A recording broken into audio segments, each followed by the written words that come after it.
Bro, tengok jam aku. Limited edition.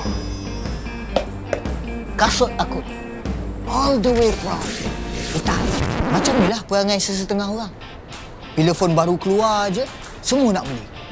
Alik-alik, ujung bulan, mesej aku. Bro, nak pinjam RM50 boleh? Nak beli susu anak.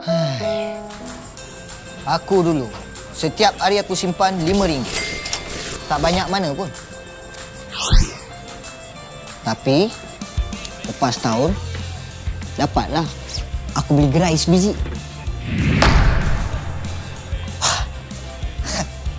Kita bukannya nak berlumba dengan sesiapa. Semua ni untuk diri kita sendiri juga.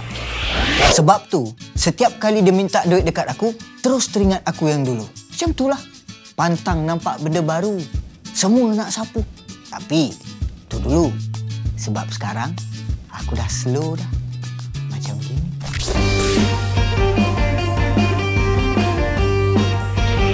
Kita kena ingat, bro. Memang dah biasa dengan ayat sikit-sikit, lama-lama jadi bukit. Tapi kalau dengar je pun tak guna kan? Praktis lah, bro. Tu cara survive zaman sekarang tau. Kadang-kadang, kita tak perlukan gaya hidup mewah pun. Tak perlu nak impresskan orang. Kita cuma perlukan impian. Dan simpanan tu, tiket kita. Follow aku. Kita simpan macam pro.